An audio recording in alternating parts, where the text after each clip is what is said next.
I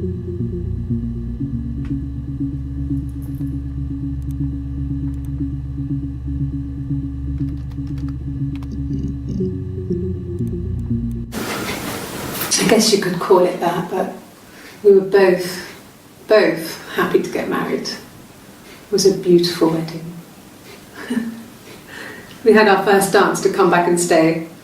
I'm not sure if that's a good wedding song, but I loved it. I chose it. I mean, it was genuinely our first dance. We'd never danced together before. It was probably awful to watch, but I enjoyed it. It felt like it was just me and Simon for that moment. Just the two of us.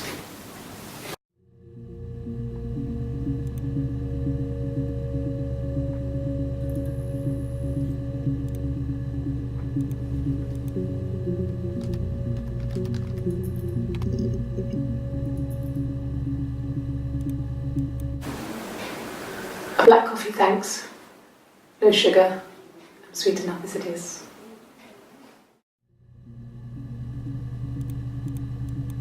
Yes.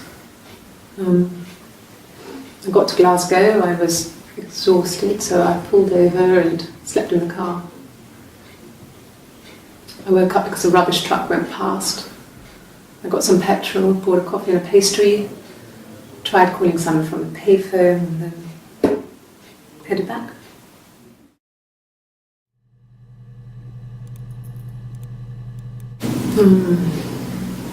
About 8 years back. It was a present to myself.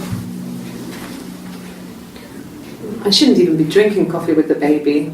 It's been hard trying to give it up. I think they say you can have 1 cup.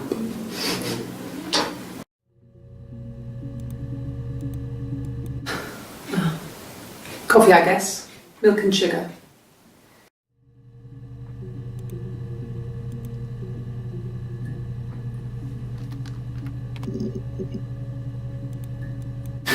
Could I have a cup of tea?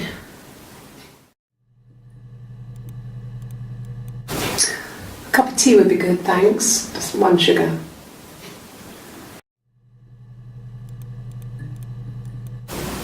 Okay.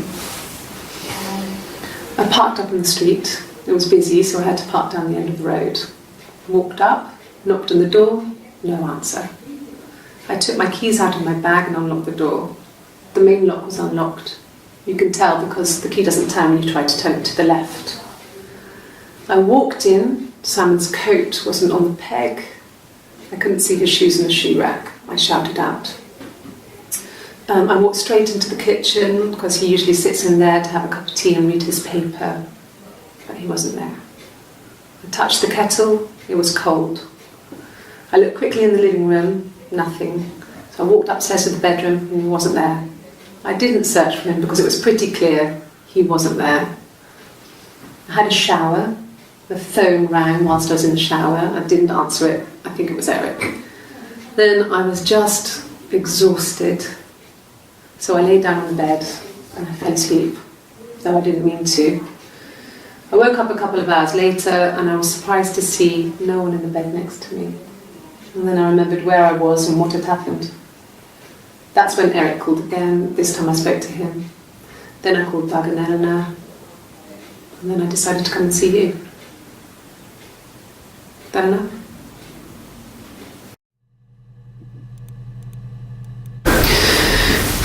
Maybe a fresh cup of tea? Okay. I parked up on the street. It was busy, so I parked down the end of the road. I walked up to the house, I knocked on the door, no answer. I took my keys out of my bag, unlocked the door. The main lock was unlocked. I could tell because the key wouldn't turn when I tried to turn it to the left. I walked in, Simon's coat wasn't on the peg.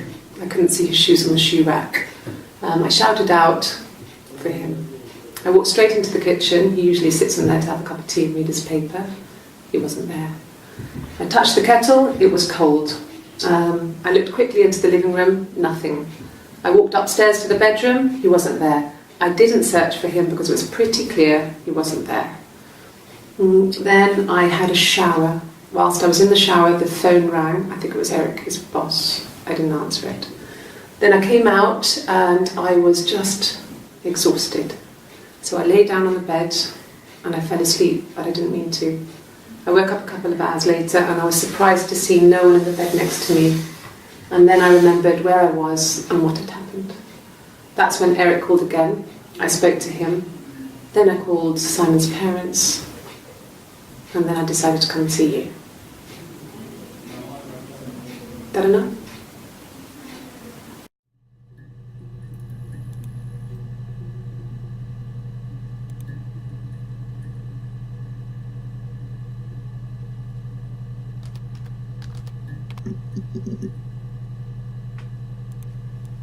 Yeah. I've been round to Doug and Eleanor's and they're very worried. I feel sorry for them.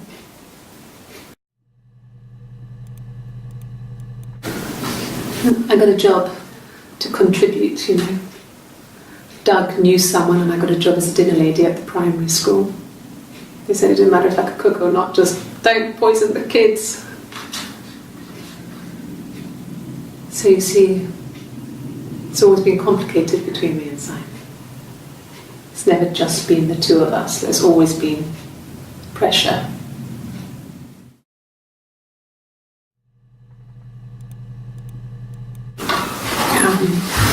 I hoover, I dust every week, maybe less. I once asked Eleanor how often I should dust and she said, if people ask, tell them you do it once a week, but every few weeks is okay. I think she was just trying to make me feel better. I mean, when I was there, she was hoovering every day. You know, ran an ordered house. You know how that generation is, putting on a brave front. She has secret stashes of cigarettes. Doug doesn't even know she smokes. When I was there, I saw her. She has these sort of porcelain vases, ornamental, next to the Reader's Digest books. Cigarettes inside. And she still has them. I mean, last time I was there, I looked in a vase. There was a fresh pack. I mean, all those years of marriage, and she still has a secret like that.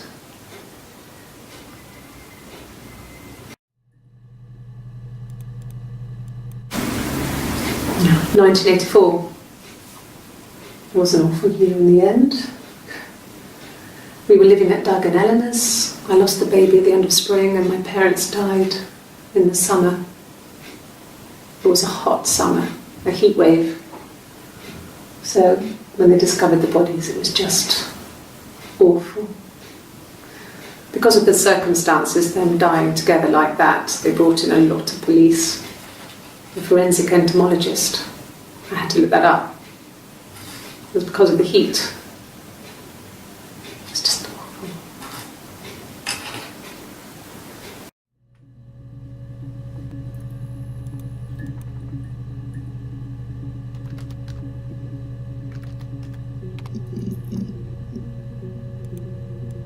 Yes, I speak with Eleanor at least once a day. Not that there's anything much to say. It's more just...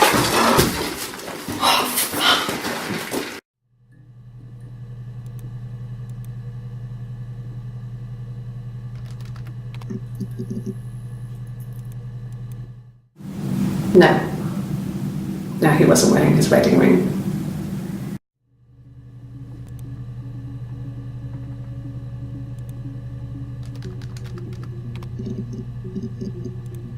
Can you imagine?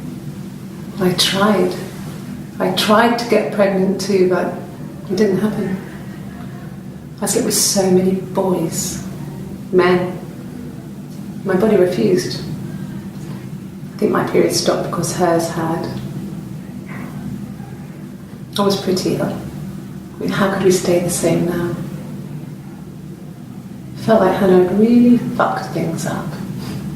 Set us down separate paths. We had become different.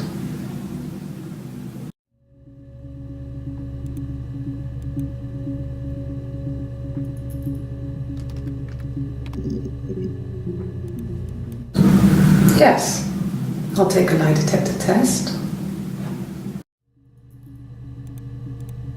I've never taken a lie detector test before. Does it really work?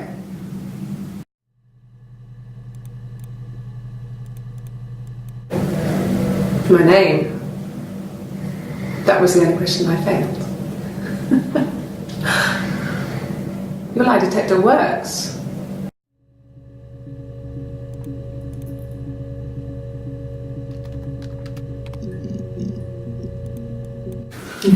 Thanks. Please find Simon. I love him so much.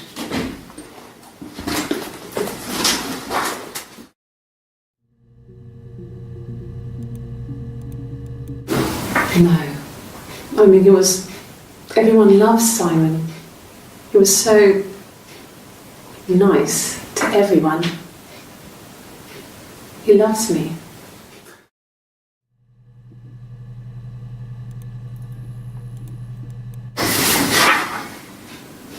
Cute. He must love them very much. What ages are they?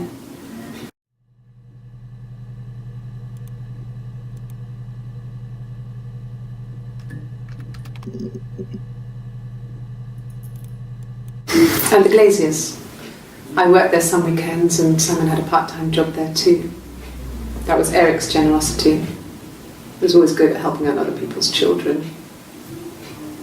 Simon was quiet, more thoughtful than the other boys. Even then he had a sense of craftsmanship. Wasn't always rushing stuff. Boys that age are just running around like headless chickens most of the time. You know? Plus he had that look. He looked like a fairy tale prince from one of my books.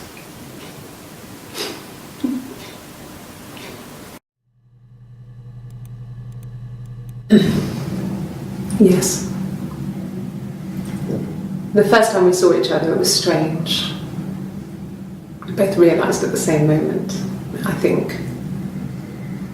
We must have seen each other before, but there was this instant when we first realised it wasn't a reflection. The reflection was staring back. I think I was 5. It was my birthday. My reflection was wearing a party hat and waving. I knew what party hats were from books. And it suddenly occurred to me, today must be my birthday. I waved back and we just spent ages waving at each other and copying each other's movements.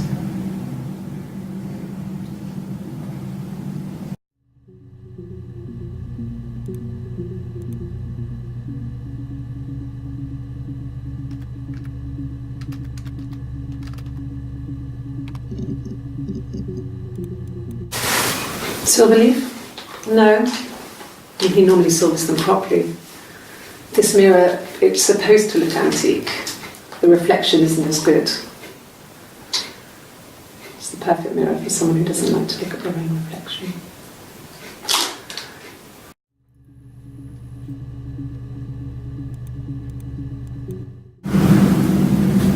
Mother wanted me to grow my hair long, but I kept cutting it myself. I wanted to look like my reflection. She always had short hair when she was little. Mother would hide the scissors, but I would find a way. Cut it with a bread knife, something like that. My reflection would always leave her house and go on adventures, but I never could. Mother taught me at home, and I had books and TV. TV was magical, but it was only on when it wanted to be, so I spent a lot of time reading books.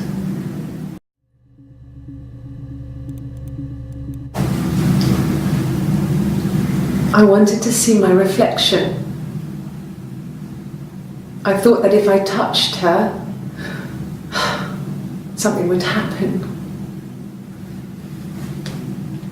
We would become one. One girl. fairy tale was over, the witch was dead, and I'd be restored to my rightful place.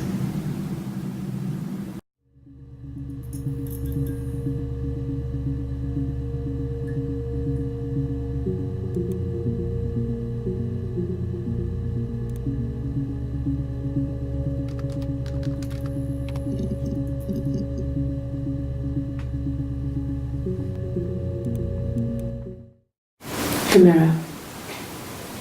I can't remember. I put it somewhere safe. Upstairs, I think. I haven't looked at it since.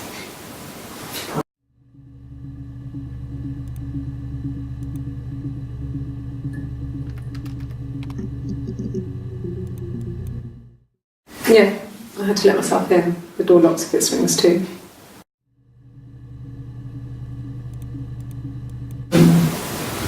No, they were shut. Most of the windows were really hard to open anyway. They're stifling in summer. They were painted over by my dad. Could have left a door open accidentally. Or there's a cat flap in the back door.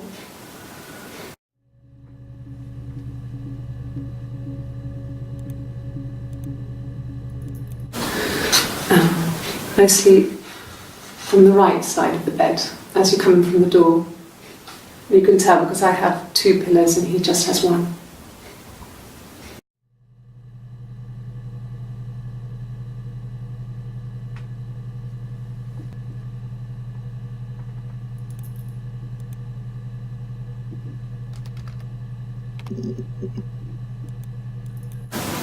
No cat. My parents had a cat before they died called Domino. It was this little black thing with white dots. We never did anything about the cat flap, but if you were thin, you could maybe squeeze through it.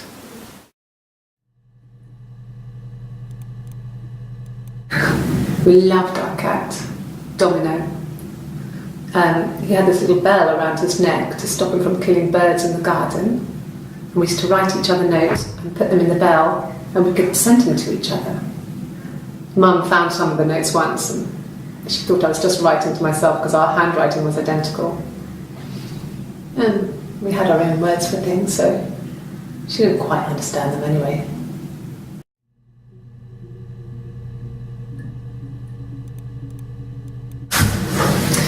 When we weren't together, we'd send secret messages by tapping out a code that we'd learned from a book, the knock code, something prisoners of war would use. We'd tap them out on radiator pipes or the attic floor.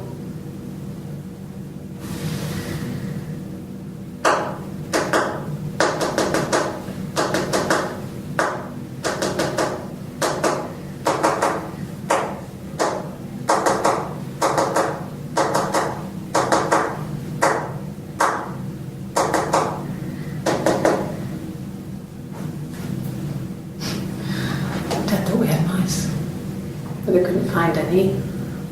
Bought a cat anyway.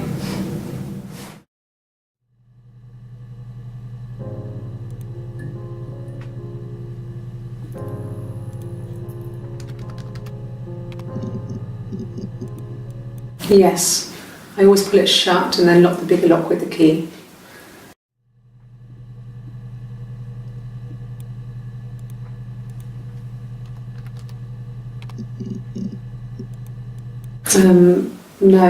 No, I don't think it was.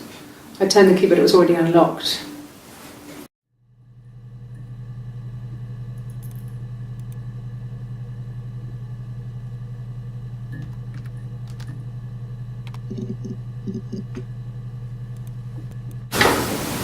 What kind of hairs?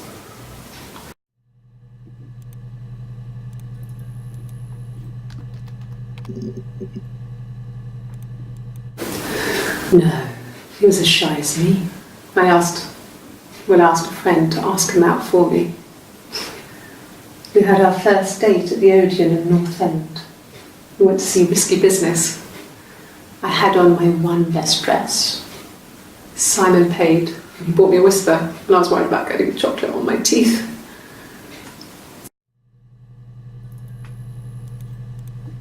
I thought it made me sound suspicious. It's not a normal thing to do, to drive to the other end of the country. I wanted to keep it simple. I know it was stupid not to tell you everything. Saying I spent the night in Glasgow when my husband went missing, I thought it would, distract you from what was important.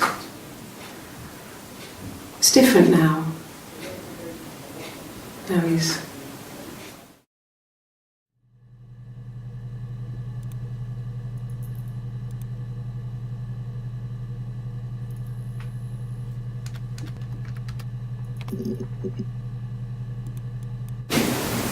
Twins? Really? Are you really asking me that question?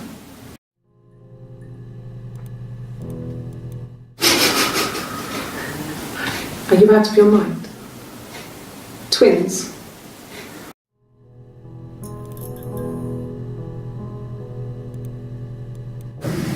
There were always princes and princesses. They were the special people, more important than the other characters in their stories. We knew we were like that. Twins. Magical. We were the princesses. We had a poster of Princess Diana from the newspaper up in our attic. Had a pride of place. And underneath we used to put all our special things. When her engagement was announced, we were obsessed with everything she did. And later, when her life went so bad, we felt for her. Her divorce last year just kind of drew a line under things.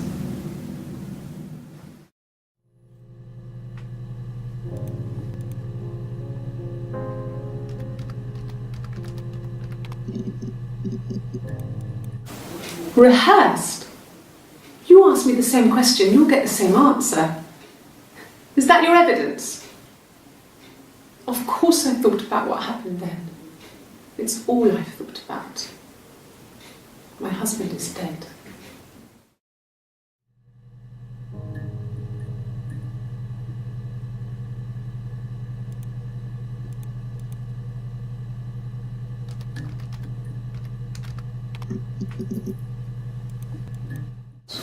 Did I pass? Sorry I messed it up with all that Rapunzel stuff. Do you need me to do that card again?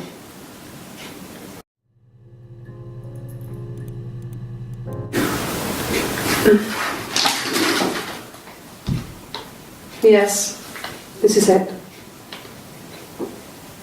He made it himself. It's a special one-off. He made it. He decorated it. That's his thing.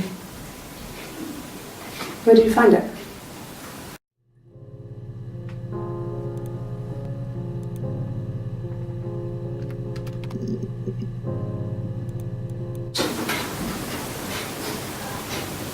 His body. It didn't look real. And his throat. It looked like his throat had been cut.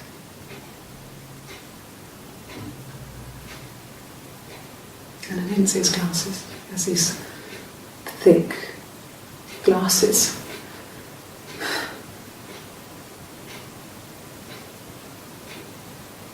He doesn't always wear.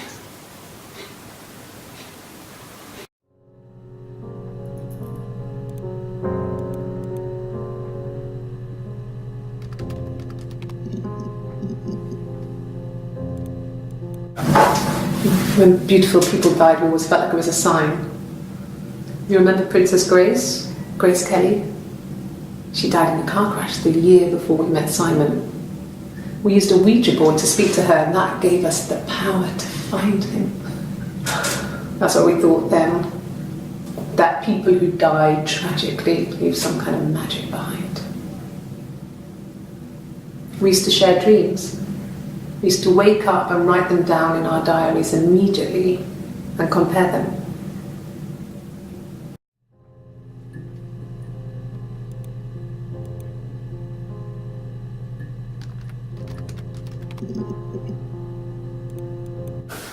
There's married couple stuff, a stupid argument, nothing specific.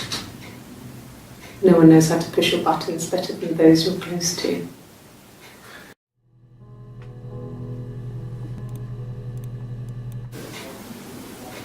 A long time. We got married when I was 17.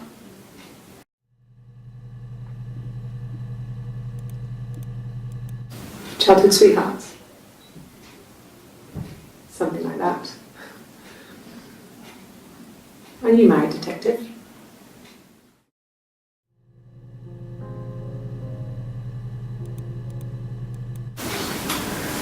When you've been married for 10 years, stuff accumulates. You could argue about anything. And he's so nice. That doesn't help. He tries to smooth things over, and that just makes it worse. We're both passive aggressive, so we never normally argue directly about anything.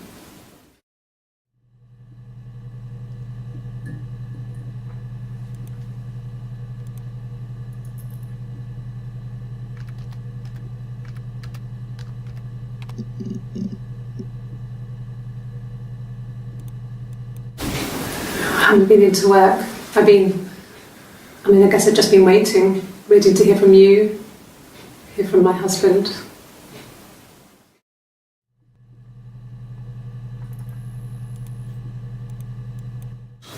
When you suspect someone of murdering their husband.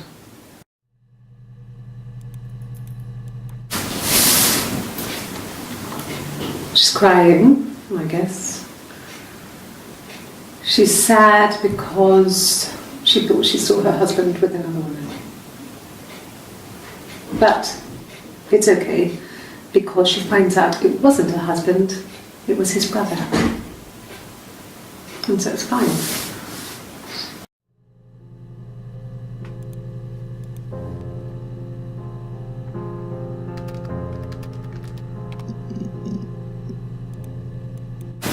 God, I don't know. Could be anyone. Maybe someone followed him back from the pub. But why would he let them in? Doesn't make sense.